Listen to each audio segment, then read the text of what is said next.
Hello, this is Dee and Chris.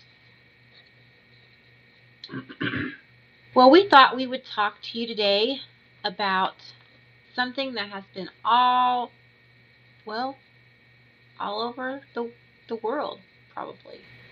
And that is the election.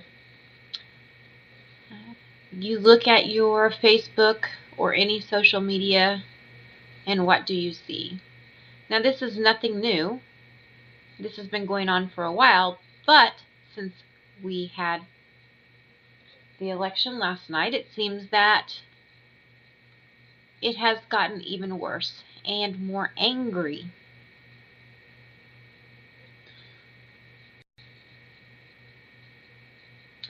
So, I guess that concerns me some, because as I look through, I see, if you voted for Trump, unfriend me now. Seen it on Facebook, people that have been friends for a long time, and all of a sudden, just because you don't like somebody's political view, turns into a social media battle. And I think that's kind of, it isn't kind of, it is actually, in my opinion, ridiculous. Well, it is ridiculous, but it's a lot easier to end a computer screen friendship by clicking a button than it is to actually talk to somebody about their point of view and say, well, that's your opinion. I have my own. Right. I guess I feel that,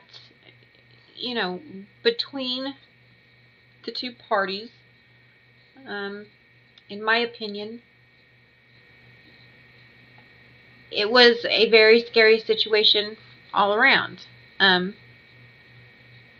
feel that if Clinton had been voted in as president, that we would be seeing the same thing. Didn't matter who got it. No. There just seems to be a lot of anger fueled behind this one. And I think right now what the world needs to do is we need to put our differences aside.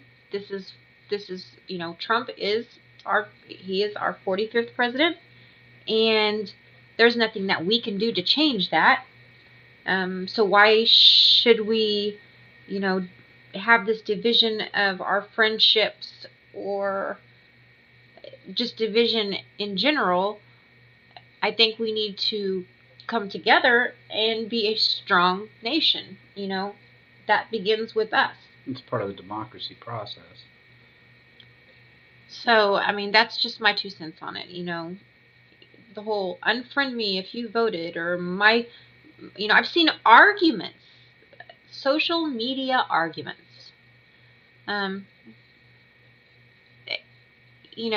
Which it doesn't surprise me that there are arguments on social media.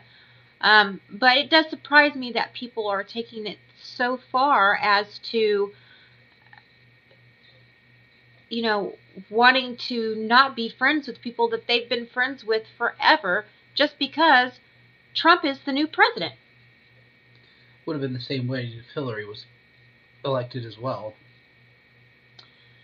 So I guess I just say, may God be with us all. And, I think that we really need to come together. And in the end, I did see something that one of my friends had put on Facebook today.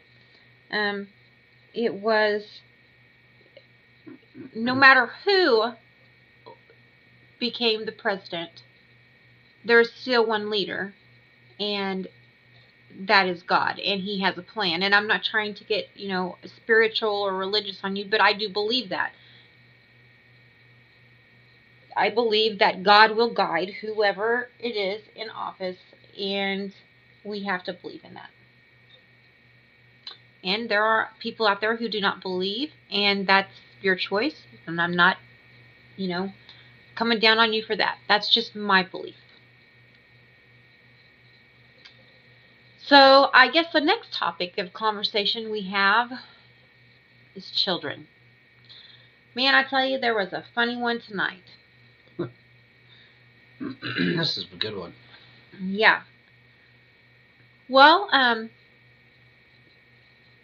I guess, how do I even begin this? I mean, this just totally blew my mind. I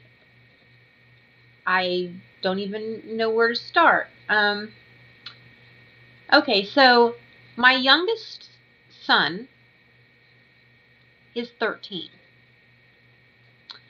And my next to youngest is a daughter, and she is 14. Well, she comes to Chris and says, I'll let him tell you. So casually, she tells me that her brother will be staying with his biological father for 2 weeks over Christmas. Well, that's new information to me, number one. And I'm like, oh, okay, well, I guess I must be out of the loop.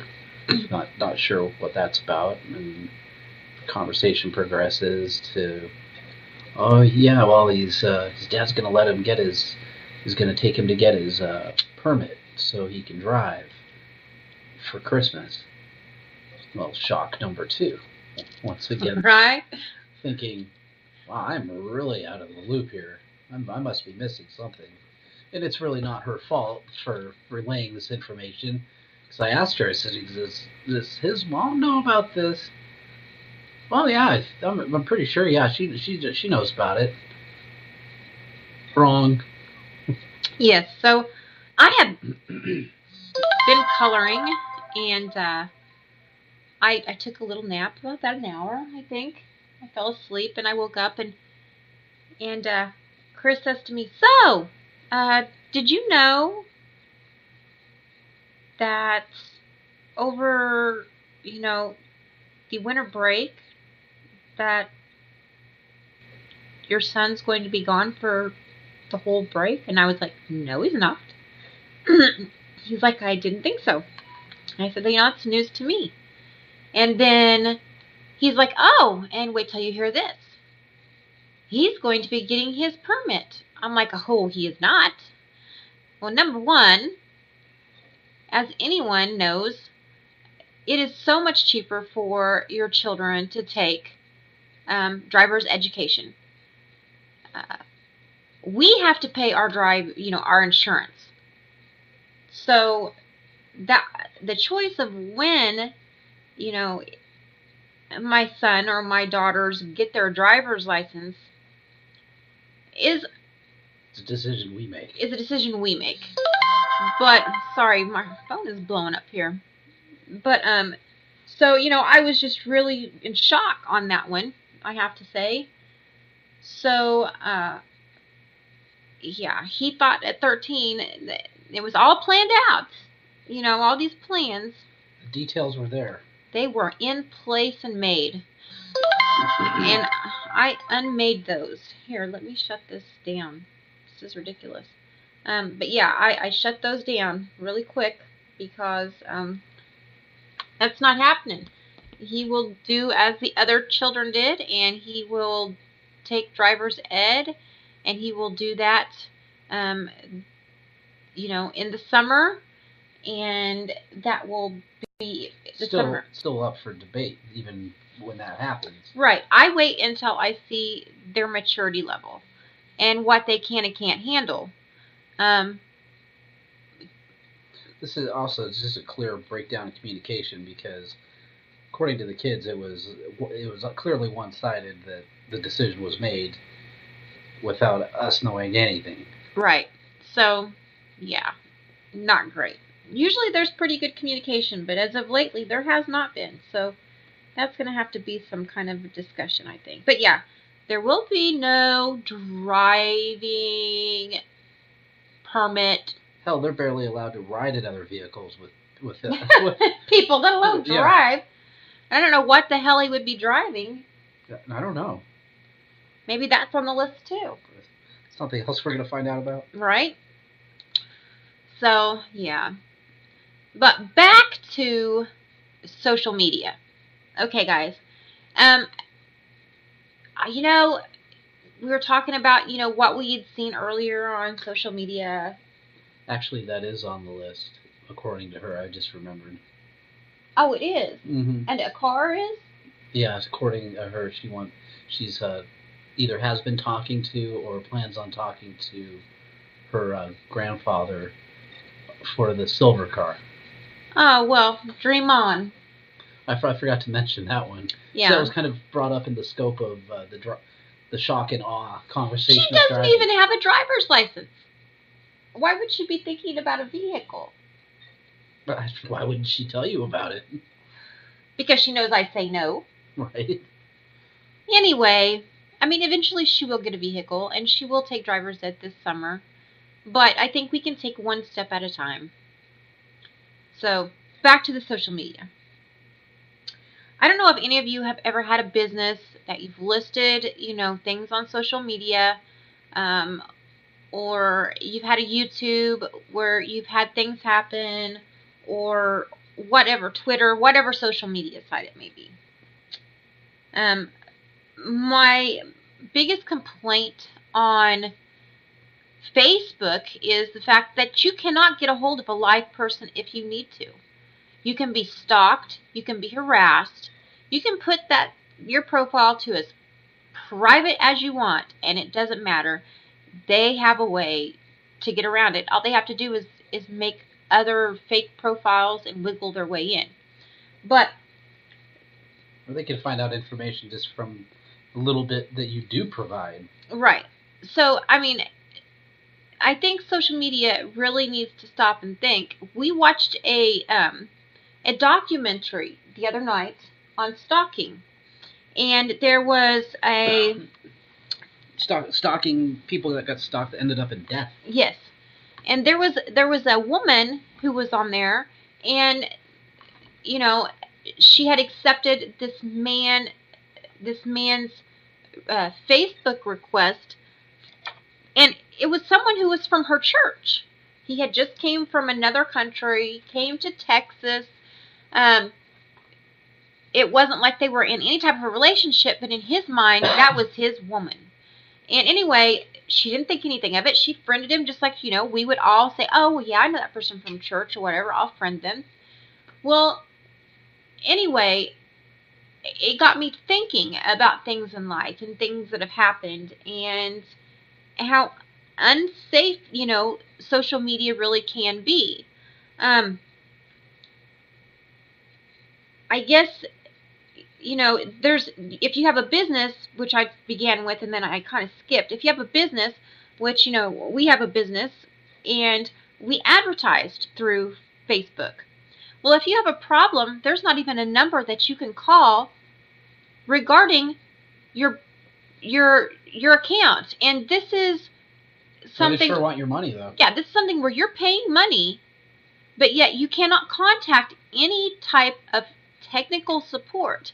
And let me tell you, if you think you can, you cannot. Because if you Google for a phone number for Facebook, you get sent to these spam places from India. Yeah, you talk to Rakhmash in Bangladesh. And they will tell you that they are going to scan your computer, remotely access your computer, and the next thing you know, well, they have all of your information. So they're not Facebook, but they're saying that they are. Now, I guess I feel that if as big as Facebook is, it is a part of, I would say, probably, wouldn't you say, at least 99% of everyone's home? Right around there. Not to mention it's a multi-billion-dollar company. That doesn't have a phone number. Right. I would feel that they should have live support. It's time, Facebook, for you to dig into those pockets and have live support, that you can have your little operators, there to answer questions. And sometimes it's really serious. Like sometimes people steal your identity. Sometimes people steal, Well, stalking. Well, yeah, stalking, for instance.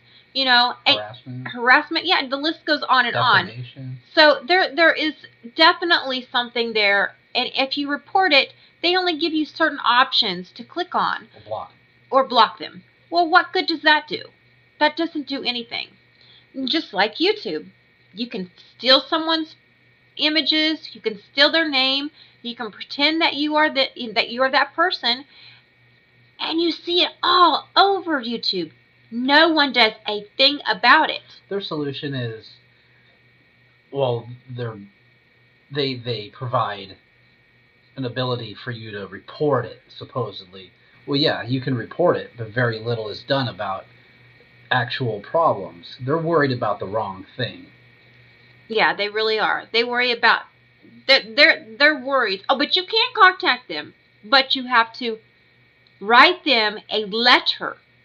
You can fax them, but you can't email them.